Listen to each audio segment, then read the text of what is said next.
And now, a fond farewell to my favorite Justice for All track, the Frayed into Sanity. Stick around!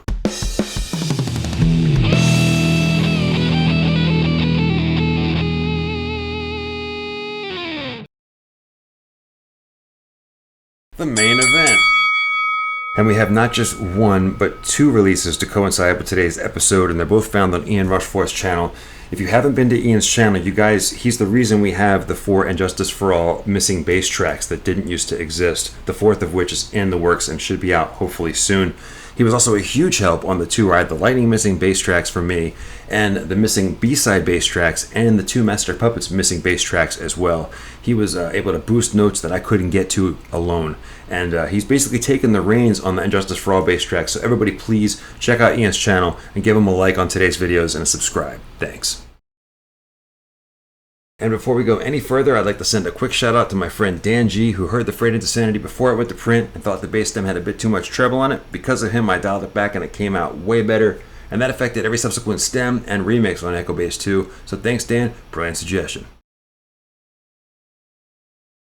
So for those of you who want to make your own remixes, you've probably noticed that there's 6 different versions of the bass onlys on these super stem videos on Echo Bass 2. So basically the first one is automated with plugins and it's compressed. And there's also a no plugins version of that I call the ANPIC, which is automated, no plugins compressed. And then the third of that iteration would be the ANPINK, which is automated, no plugins, not compressed. And that's just if you want my automation and nothing else. Then we can get into the not automated versions, which are basically the noises left in, none of the cool bass fills boosted. It's just the stem with the volume left alone.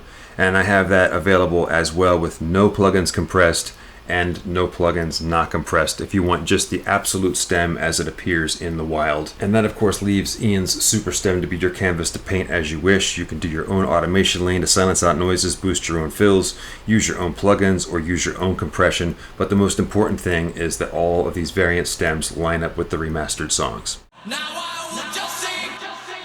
So I do not have a timeline for when To Live Is To Die is going to be finished. I can tell you that Ian is done with his super stem and it's 100% ready to go. It's just waiting on my automation and my leveling.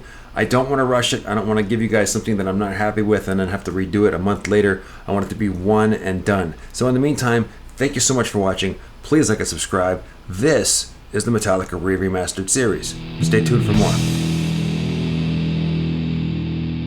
And now, a fond farewell to my favorite... I fucked it up.